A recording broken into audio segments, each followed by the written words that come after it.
Back tonight. So? What time do you leave? Huh? So why don't you release it? I think you get home at 3 o'clock in the morning.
Ladies and gentlemen, please welcome the Vice President of the United States, JD Vance.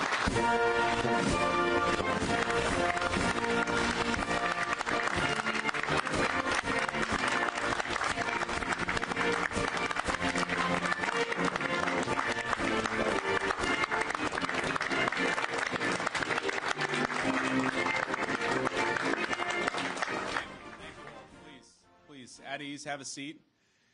We're going to be talking for a long time. I heard you guys love speeches, so I've got about 90 minutes of prepared remarks here. I want to thank you all for being here, especially, there we go, thank you. USA! USA! USA! USA! So, I want to thank our guardians, our airmen, and everyone else for the warm reception in a very, very cold place. I think it's probably the coldest place I've ever been, but you guys managed to do a great job despite the weather. I want to bring a message for President Trump. He's grateful for your service, grateful for what you do up here, and just wanted me to tell you that he's proud of you and he thinks about you. And of course, the same is true for everybody that's flanking me up here. We're thrilled to be here because the mission that you guys do is so important for the United States. It's important for our national security. And today, everybody that I met to a person was professional, was kind, was knowledgeable, and was dedicated to our country. You're a great credit to the United States of America, even though you are very, very far from home. I met some Texans and some Floridians today, and I thought to myself, man, you guys have really signed up for tough duty here in Greenland, but it's a beautiful place. It's a striking place, a very harsh place. The Colonel showed me around, but a very beautiful place.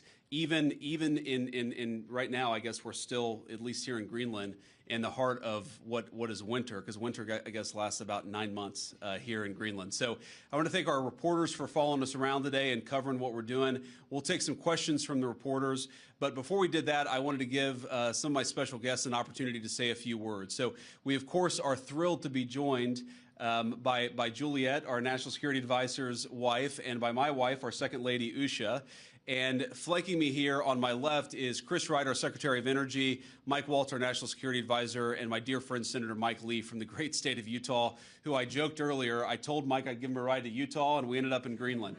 But I want to, because each of them care about this territory and care about the mission of the American military here in Greenland, for various reasons, touching each of the areas that they focus on, I thought it would be worth hearing from each of them for a little while. So, Chris, if you would say a few words about the importance of energy. Thanks, Chris. Here we are. I will. Let me echo the Vice President's comments to thank you for your service to our country, wherever it is, whatever it takes. And I think we see right here in this beautiful air base in the high Arctic what energy can do. We can make a tough high Arctic environment a beautiful place to live, a comfortable place to live, all sorts of scientific instrumentation, military mission to monitor what's going on in the world. None of this was possible not long ago. President Trump was elected to re-energize America, to take the beauty that you've seen up here and make that a thing of pride and ambition again. Not shaming of energy, not trying to stop its growth and its prosperity, but to re-energize it. So energy makes the world a beautiful place to live. It makes us comfortable and have long, opportunity-rich lives. I'm thrilled and proud to be part of this administration with President Trump and Vice President Vance. Thank you all for your service. I'm honored to be here. Thank you, Chris. Mike?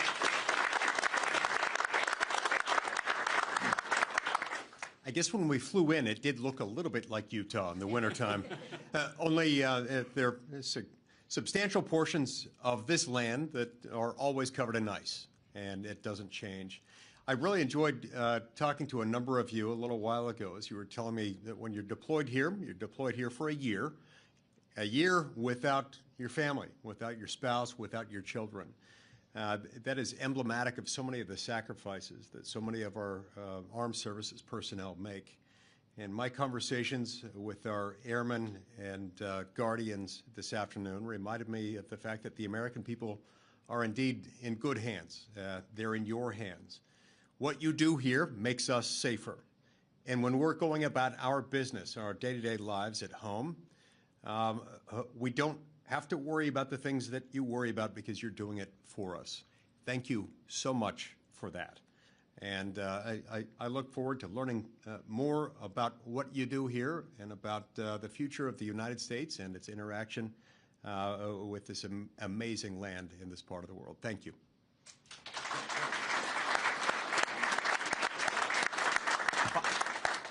Thank you, Mr. Vice President, and I just wanted to take a minute and thank you all to the airmen and women, to the Guardians, who are keeping us safe day in and day out. You are continuing a tradition of the U.S. military's presence in Greenland since World War II, a 1951 defense treaty, and President Trump is absolutely serious with the Vice President and with his team about the Arctic and the security that the Arctic brings and that you bring to the Western Hemisphere. This is about shipping lanes. This is about energy.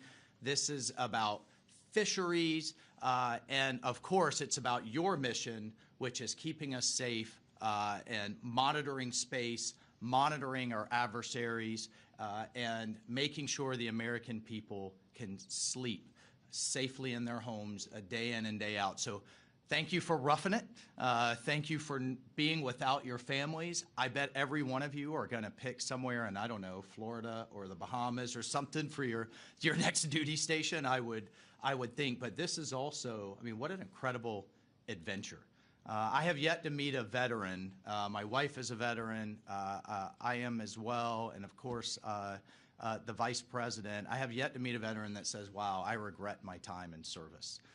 Instead, they cherish it the rest of their lives. So, appreciate this moment and this adventure that it is. And the American people, thank you. The President Trump thanks you. And I know the Vice President and the Second Lady thanks you as well. And it's just really an honor to be with you today. Thanks so much, VP.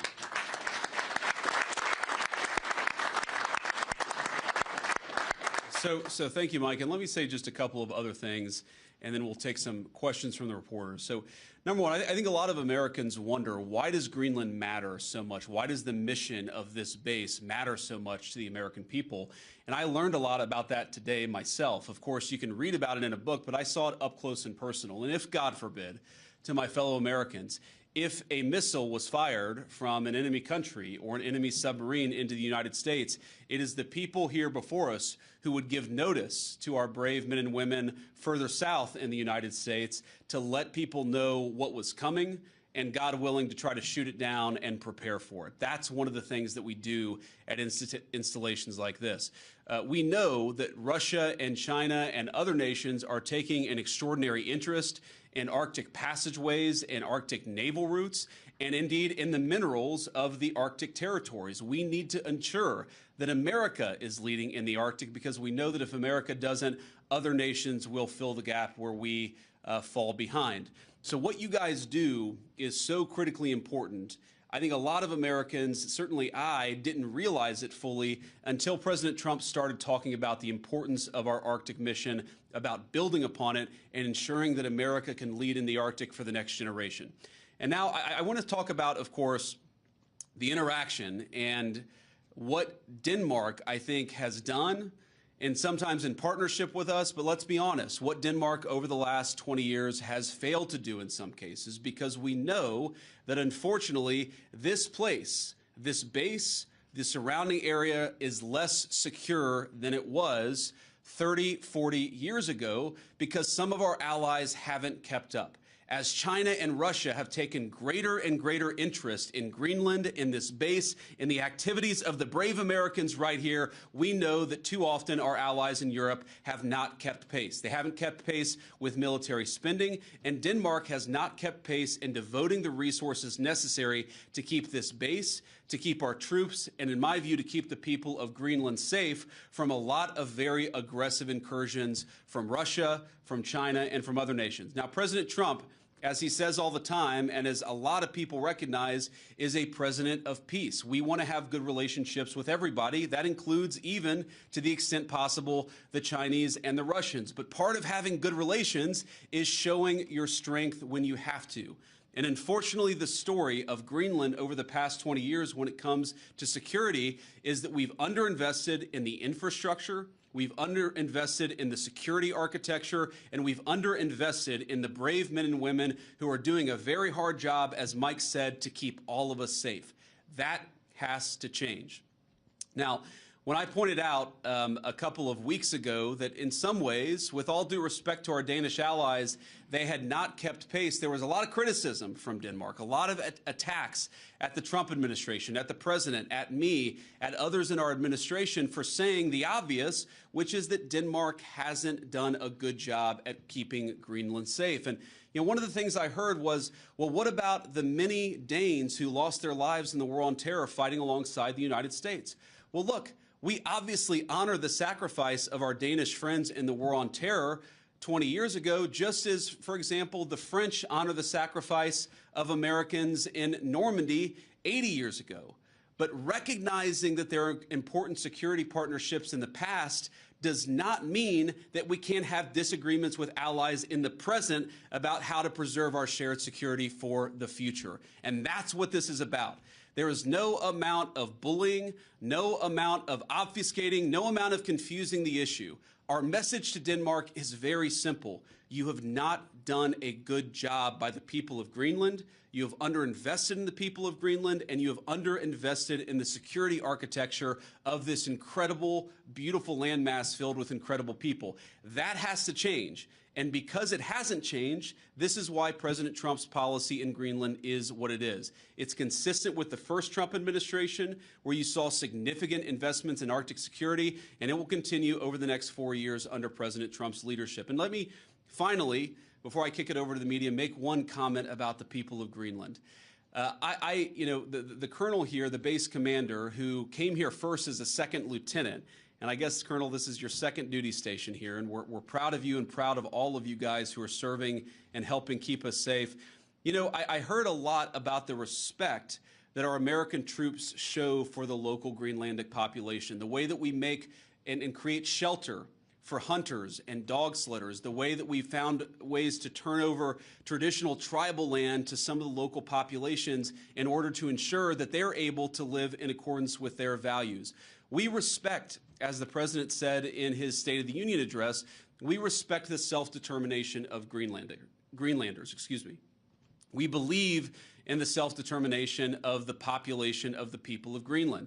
And our argument is very simple. It is not with the people of Greenland, who I think are incredible and have an incredible opportunity here. Our argument really is with the leadership of Denmark, which is underinvested in Greenland and underinvested in its security architecture. That simply must change. It is the policy of the United States that will change, and I'm proud to be able to stand here with so many brave Americans to better understand the security mission and better understand what you guys do each and every day. For that, I'm grateful for your service. I'm even more grateful. I love you guys. I'm proud of you guys, and President Trump stands behind you and will for the remainder of his administration. Thank you all. God bless you.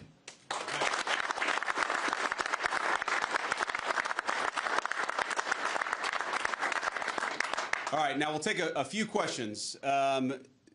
Both you guys have your hands up. Whoever can go first. Red scarf, go first. Sure. Thank you, Mr. Vice President. Do you have any plans, are there plans to expand the U.S.'s military presence in Greenland beyond this base? Well, are there immediate plans to expand our military presence? No, but are there general objectives that we want to accomplish that will certainly require us investing more resources, investing in additional military, icebreakers, investing in additional naval ships that will have a greater presence in Greenland? Absolutely. And we know that's necessary because we know, as Mike talked about and certainly I talked about, there has been an expansion of the security footprint and the security interest of Russia and China. They're doing what they believe is in their interest. The United States must do what I know is in our interest, which is to make sure that Greenland is safe. If Greenland doesn't have self-determination, if the people of Greenland have their future controlled by the Chinese Communist Party, it's not going to make their lives better off, and most importantly, it's going to make American and world national security, world security, much, much weaker. We in some ways need to wake up. We need to wake up from a failed 40-year consensus that said that we could ignore the encroachment of powerful countries as they expand their ambitions. We can't just bury our head in the sand, or in Greenland, bury our head in the snow and pretend that the Chinese are not interested in this very large landmass. We know that they are. They've taken steps to put Greenland in ridiculous debt traps to invest and exploit the resources here. And we know that they're sending a lot of military resources here. Yes, over the medium term, the United States will meet that challenge. We will put our own resources here. We already have a lot of great resources here, but we know we're going to have to do more to counter some of the nations that we know that we're competitive with. Sure. Thank you so much, Mr. Vice President. And the president said today that we have to have Greenland. By being here today, are you also conveying that message that the U.S. is very serious in its desire to acquire Greenland? Well, the president said we have to have Greenland, and I think that we do have to be more serious about the security of Greenland. We can't just ignore this place. We can't just ignore the president's desires, but most importantly, we can't ignore what I said earlier, which is the Russian and Chinese encroachment in Greenland. We have to do more. Now, what the president said in his State of the Union address, and he was very clear about this, is we respect the self-determination of the people of Greenland, but my argument again to them is I think that you'd be a lot better coming under the United States security umbrella than you have been under Denmark's security umbrella. Because what Denmark's security umbrella has meant is effectively they've passed it all off to brave Americans and hoped that we would pick up the tab. We're simply saying to the people of Greenland, when the president says we've got to have Greenland, he's saying this island is not safe. A lot of people are interested in it. A lot of people are making a play. We know that America cares about the security of this island for the sake of the people of Greenland, but also for the sake of the national security interests of the United States of America. So our message is very simple. Yes, the people of Greenland are going to have self-determination. We hope that they choose to partner with the United States because we're the only nation on earth that will respect their sovereignty and respect their security, because their security is very much our security, as these brave Americans show. John Parkinson with ABC News. Thanks for bringing us along on this historic trip. I wanted to ask you about last week's news with the Atlantic. We've had a couple questions on Greenland. I feel like you've answered that. But I did want to ask, did you express your concerns to the president that you were opposed to the Houthi strike? And also, what did you mean when you asked, or when you said in that thread that the president wasn't aware that his directions for Yemen were inconsistent with his message on Europe? Well, I didn't quite say that. I think that's a slight misunderstanding of what I said. But we've talked, of course, in the American media about Signalgate, as I called it, for the past week. And here's what I told the president and the entire national security team is that, yes, it is in the interest of the United States of America to preserve navigation. Yes, it is in the interest of the United States to kill terrorists who are preventing navigation in the Red Sea, but we got to make sure that we do it right. We have to be careful. We have to make sure the timing is right. And of course, what that leak revealed, I think, is a private communication between the president's senior advisors about how best to prepare the American people for what we all thought we had to do, about the right timing of when we should do something, and of course, surfacing the strategic questions that we needed to decide and brief the president on so that he could ultimately make the decision about what we would do. What I saw in that Signal chat, and of course what I've seen in the president's senior national security team, is that sometimes we all agree and sometimes we all disagree, but it's important that we all have an honest conversation amongst ourselves and with the President of the United States about what we think is the best interest of the national security of the United States of America. I support the president's decision to strike the Houthis. I always supported the president's decision to strike the Houthis, and I support the national security team having the argument about how best to serve the American people. Go ahead. In your security briefing today, did you see specific threats coming from China and Russia, things that you did not know about before? Are we talking battleships, icebreakers, any type of military equipment, or is it economic? Well, I don't want to get too specific, but yes, we know that the Chinese are very, very interested in this island. We've seen some of the economic pressures that they've tried to place on Greenland. We know that they're increasingly engaging in military training and military interest. Certainly, they've started to describe themselves as a near Arctic power. And I think part of that is justifying taking a further interest in Greenland and some of the surrounding territories. So we've seen very strong evidence that both the Chinese and the Russians are interested in Greenland. And why wouldn't they be interested in Greenland? It's a beautiful place. It has incredible people. It has its geographic placement makes it very important for the national security of the United States, but for world security. What we have to recognize is that if the Chinese and the Russians are going to pursue their national interest, we need a president who's going to pursue the American national interest, and that means ensuring that Greenland is safe. When can we expect an update on the internal investigation into that signal chat leak? Has that investigation concluded, and what are the findings?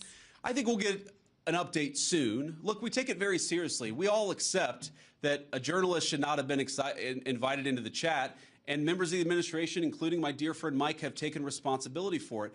But I find the American media's obsession with this issue very, very interesting, because I happen to remember about 4 years ago when American military leadership made a catastrophic error that got 13 innocent Americans killed in Afghanistan and had about $80 billion of military equipment turned over to one of the worst terrorist organizations in the world. And for years, the American media ran cover for a Biden administration that refused to fire any generals or even launch an internal investigation that was meaningful and substantive about what happened. And now the same American media that covered for the Biden administration after the untimely death and the unnecessary death of 13 brave Americans is really, really interested in forcing the President of the United States to fire someone because of a signal chat. That is not honest behavior from the American media. And if you think you're going to force the President of the United States to fire anybody, you've got another thing coming. President Trump has said it on Monday, on Tuesday, on Wednesday, on Thursday, and I'm the Vice President saying it here on Friday. We are standing behind our entire national security team. Yeah, go ahead. The tariffs. There's been some retaliation, some signals at least in the media that Canada's going to respond. Some of these others are going to respond to the president's tariffs. What's your message for Americans that are going to see costs increase on auto manufacturing, new cars, that kind of thing? Is it Buy America, or what's the message going forward there? Well, let me say a couple of things. First of all, for the Canadians, and we have many dear friends in Canada, and of course we love the Canadian people, but the Canadian leadership threatening retaliatory tariffs against the United States, as President Trump often says, they just don't have the cards. There is no way that Canada can win a trade war with the United States. What President Trump has said is that he wants to level the playing field. For decades, Canadian leadership has forced American farmers and American manufacturers to play by an unfair set of rules. All President Trump has said is that we're done playing by an unfair set of rules. If you're going to do something to our industries, then we're going to do something back to your industries. That's how you protect American manufacturing, and that's how you protect American jobs. Now, what I'd say to the American people is look, the president ran on this, and he said very clearly that we're done being the piggy bank of the entire world. For 40 years, in the same way that our European friends, I think, have neglected international security, for 40 years, a lot of our friends all over the world have used America as a piggy bank. They have used us to absorb all of their excess economic production. And what does that mean for Americans? For Americans, that's meant manufacturing jobs declining. That's meant middle-class wages going down. That's meant whole towns that have been hollowed out by empty factories, and that means an America that is less safe because our manufacturing isn't as powerful now as it was 30 years ago. I've got all these brave Americans in front of me and a few behind me too. We want to send, if God forbid we have to send Americans to war, we want them to have weapons, the best weapons in the world that are manufactured in America and not in China. The way you do that is to rebuild the American manufacturing sector. The days of America being the piggy bank of the world, the days of closed factories, the days of people not being able to get a middle-class job in this country, they're over. And yes, that means we're going to have to fight back even against some of our friends and their unfair economic practices, but the long-term consequence of this is going to be higher wages, more manufacturing, and more economic security for the American people. We'll take a couple more questions. Russia, has the U.S. agreed to those conditions that the Kremlin said were needed for that truce in the Black Sea? It included lifting sanctions imposed on Russian banks. Trump said this week that you were still looking at it. Well, there are a couple of different statements that are floating around out there, and some of them I think are mistranslations, and some of them are not totally clear what is even being asked for. But the president has said, and he's right, that I think we feel very good about where things are.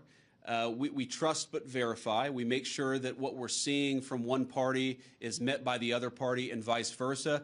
But I think that we've made an incredible amount of progress. We have to remember that this war started under Joe Biden's administration. It has led to an unbelievable amount of death and destruction. And for the first time in almost 4 years, thanks to President Trump's leadership, we have an opportunity to really achieve a peaceful settlement. The president's going to fight every single day to make sure that happens. And of course, we'll keep you guys updated as we continue to make progress. I do think if you look at what we've talked about, we've obviously got this energy infrastructure ceasefire. We've got a Black Sea commercial ceasefire that I think is almost done.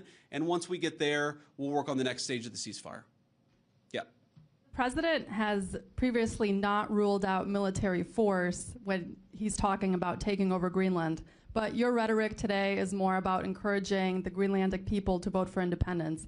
Do you think the rhetoric has changed about that, or what's your message there? No, I don't think it's changed at all. Look, the president has said clearly he doesn't think that military force is going to be necessary, but he absolutely believes that Greenland is an important part of the security, not just of the United States, but of the world, and of course the people of Greenland too. It's very simple. I think the president's been very consistent here. From his State of the Union, from his inaugural address, and every public statement that he's made, this territory, Greenland, really matters for the security of the United States. It's extremely vulnerable right now. And if the people of Greenland were willing to partner with the United States, and I think that they ultimately will partner with the United States, we could make them much more secure. We could do a lot more protection, and I think they'd fare a lot better economically as well. This has to happen. And the reason it has to happen, I hate to say it, is because our friends in Denmark have not done their job in keeping this area safe. They just haven't done it. It's very simple. For all of our friends in the American media who attack the administration for pointing out the obvious, what is the alternative? To give up the North Atlantic, to give up the Arctic to China, to Russia, and to other regimes that don't have the best interest of the American people at heart? We have no other option. We need to take a significant position in Greenland to keep the people here safe, but to keep our own country safe too. We'll do one or two more. Yeah. Trump said this week the U.S. would go as far as we have to go to acquire Greenland. In that same vein, on that question, are there plans that have been drafted to use military force to take over Greenland? Well, what the president has said is that we need to have more of a position in Greenland. We need it, again, for the safety of the American people. And what we think is going to happen is that the Greenlanders are going to choose through self-determination to become independent of Denmark, and then we're going to have conversations with the people of Greenland from there. So I think that talking about anything too far in the future is way too premature. We do not think that military force is ever going to be necessary. We think this makes sense. And because we think the people of Greenland are rational and good, we think we're going to be able to cut a deal, Donald Trump style, to ensure the security of this territory, but also the United States of America. I'll do one more question. You spoke about economic interests, how the U.S. could develop Greenland more economically. Could you speak a little bit more about that? I know Secretary Wright is here. Have you guys spoken about energy?